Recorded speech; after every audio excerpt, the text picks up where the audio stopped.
anymore. All right, that's a bad look. All right, here we go. All right, you're come on, where is it? Here it is. All right, your 2015 schedule. All right, something's wrong. I'm frozen, so that sucks. All right, so the rest of the show straight from the top of the dome. Turn me up in my headphones, son. Turn me up. Turn me up. Go We're for it. about to go Go straight from for the it, yo. dome. The dome piece, Sonny, Dunny, Killer, Go King, for it. God. Nah, I'm playing. But as far as the situation goes, the playoffs go. We know tomorrow we have the Western Conference final starting between the LA Clippers. They're gonna head west. No, they're not heading west. They're already out there. They're gonna go to Golden State. Where was it? The Oracle, right? That's what it is, right? The Oracle in Golden State. Oracle, yeah. And then right here in old Phillips Arena, the formerly known as, that's the other thing that has to happen too during the series. Like one of our guys, like Steve Holman or Bob Rathman, or somebody got to tell these national dudes, man, this ain't the highlight factory no more. They at the beginning of the season, or was it last season? They went ahead and X that whole little situation out. That this is no longer that anymore. Like as far as turning over the whole new leaf and stuff, let's run with that. It's not the highlight. It's just call it Phillips Arena. That's what it is. All right, here it is. This is why I always have backups, ladies and gentlemen, so I can tell you guys. Once the computer starts doing stupid stuff, the tablet comes into play. All right, then on Friday, once again here in Atlanta, 8:30 tip, Cleveland Cavaliers, Eastern Conference Finals, Atlanta Hawks. Then we got to wait until Sunday, where the Hawks will travel to Cleveland for the first game in their arena. And then on Tuesday, that'll be your first 4 games. And if it needs to go any further, obviously we'll give you the days and times of those. For your Western Conference, we already talked about Tuesday. Then they come back on Thursday, where the Rockets will once again visit the Oracle at 9 p.m. on ESPN. Then come back on, Saturday, for Game 3 at Houston at 9 p.m. And then Game 4 was another 9 p.m. game on Monday. What is that? Monday, the 25th is Labor Day, Memorial Day. It's my mom's birthday. It's the 25th, is what I know. So whatever other foolish holiday. Wait. Memorial Day is what? Rob, what is Memorial Day? Okay. Guess I don't know. Did Rob fall asleep on us? Did we lose Rob? Somebody in the back, check on Rob, please. All right. Nah, What are you doing, dude? You know we still doing the show, don't you? I don't know. I lost you for a second. What the hell's happening? I don't know. What's Memorial Day? What's Memorial Day for? Huh? What is Memorial Day for? What do we do for Memorial Day? It's like for the veterans? Yeah. Like the veterans that died? Day, yeah. That's what it's for? Yeah. Okay, so Yeah. that one can actually stay on the list. Like for those of you who don't know, I'm in the process of eliminating stupid holidays. That does not qualify as one because people have given their lives, so that I don't have to give mine. So by all means, Memorial Day, you are still approved. By the way, this is the Sports King. This is Sports Kings Live. Excuse me, on Spreaker.com. You guys can chat with us real time. I'm looking at the chat thing here, but haven't had one in a long time. Maybe I should type something up real quick. You guys can also tweet to the show at Sports Kings Live, Instagram Sports Kings Live as well. The email to the show, sportskingslive@gmail.com. Moving forward here in the world of the NBA. Because I got to give you guys this Deflategate stuff as well. Okay, so we talked about the matchups in tomorrow's game, the Rockets and the Golden State Warriors. I believe Dwight Howard is going to have a significant impact in this game, like he's going to always have to have for this team to go. He and James Harden are going to have to be as consistent can be. Andrew Bogut's probably going to start as well, so it'll be Bogut on Howard. You'll have Klay Thompson on Harden to start, and vice versa as well. That's the matchup that I'm more likely than not to love in this series. The Steph Curry thing, I just mentioned it, out the window. And depending on what you do with Josh Smith, whether you put Harrison Barnes or Draymond. If you put Draymond on, I think Draymond can neutralize Josh. and take away some of the things that he wants to do. Draymond is that heady and that smart of a defender, and he's a bit of an irritant as well, and can kind of bring Josh Smith back down to earth a little bit. All right, moving on, because we got to get this NFL stuff. We'll do a preview of the Hawks Cavs tomorrow, because there's some very, very interesting matchups as far as that series goes as well. Okay, moving on to the world of the NFL. Still dealing with the deflate. Oh, no. God, sorry. We can't go there yet because I told you guys I got what they call pay off the tease. That tomorrow we will have the NBA draft lottery, in which the ping pong balls will be in full effect, and we'll figure out who is going to pick first, and then people can have legitimate mock drafts for the next month or so. As far as your chances go, if you're a Minnesota Timberwolves, well, I'll go from 10-1. How about we do it that way to make it more dramatic? All right. At number 10, the Miami Heat have a 4% chance of getting a top 4 pick, a 1.1% chance of getting the number 1 pick. Your Charlotte Hornets have a 6.1% chance of getting a top 3 pick, a 1.7% chance of getting the top overall pick. The Detroit Pistons have a 9.9% chance of getting the top 3 pick and 2.8% chance of getting the number 1 pick. The Denver Nuggets have a 15% chance of getting a top 3 pick and a 4.3% chance, of getting the number 1 overall pick. The Sacramento Kings have a 21.5% chance of getting a top 3 pick and 6.3% chance of getting a number 1 pick. Now to your top 5, the teams that you're probably going to really be looking at tomorrow as far as a number 1 overall pick goes. The Orlando Magic at number 5 get a 29.1% chance of getting a top 3 pick and an 8.8% chance of getting the top overall pick. The Los Angeles Lakers, how funny does that look?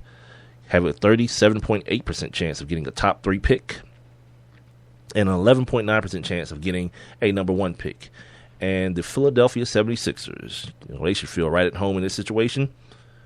They have a 46.9, almost half a coin flip basically, chance of getting a top 3 pick and a 15.6% chance of getting the top overall pick. The New York Knickerbockers have a 55.8% chance of getting a top 3 pick and a 19.9% chance of getting the number 1 overall pick. And finally, at number 1, the young Minnesota Timberwolves have a 64.3% chance of getting a top 3 pick and a 25% chance of getting a number 1 pick. So they got a 1 in 4 chance of getting the number 1 overall pick. Like, for those of you who think we gotta eliminate all this damn tanking for what? It don't really, it basically improves your chances on getting a top 3 pick, not necessarily the top pick. Because when was the last time you saw that happen? The team that tanked actually get that number 1 overall pick. So whatever. Teams want to be bad. I know it sucks for if you're a fan of the team or whatever. It sucks for you because you got to go out and watch bad basketball because the people in charge are putting a terrible product on the floor, not because the players are playing any less hard. It's like the deal staying at the 76ers. It got to be hard. You got Joel Embiid. You got Nerlens Noel, who had a nice season this year as a rookie. Then you have another young player. They traded away Michael Carter Williams, but whatever. That team. If you watch that team a couple of times this season, you see a team that plays hard, man. But the management has a different plan involved, that they want to continue to scoop up these draft picks, and then I guess finally just one day just surprise people and say, yeah, now look what we've got. I don't know how that's going to work out. And by the way, that's just speculation on my part. I have no inside knowledge of any of those things actually happening. A couple other things happening in the world of the NBA. We probably won't get to this NFL stuff today, but guess what? It'll be happening tomorrow. Trust me. The Bulls and Tom Thibodeau. This is crazy.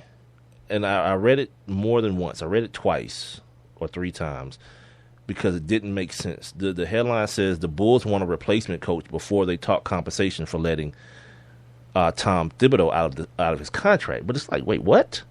You want to already have the replacement But if you already have a replacement there, there's no need for me to give you anything for Tom Thibodeau. You can't have two head coaches. You know what I mean? It's like, no, we're going to keep both of them. No, that's kind of the writing on the wall once you have the other dude there, right? It's just kind of, it's weird. Stop, don't do that. It says multiple league sources told CBSSports.com Friday that the Bulls front office isn't even compelled to engage in compensation talks with any teams that are interested in their coach until they have a commitment from a replacement who excites them. So, okay, let's say you're Alvin Gentry. And he's got to get that nipples hard. Yeah, exactly. Because one of the names that have come up is one of the Warriors bench coaches, Alvin Gentry. We know Alvin. Right. Not we don't know Alvin, but you guys follow basketball. Yeah. You know who Alvin Gentry is. So what happens when that? I don't know. Okay. If you're Alvin Gentry and they say, okay, Alvin, we want you. All right. Now what we're gonna do is we're gonna wait and see what Orlando and New Orleans does. If they gonna give us something, what? Like that's one of the most idiotic things. I'm gonna ask somebody about this tomorrow before we come back on the air, but because it seems too much like stupid to be right. It just really seems way too much like stupid to be right.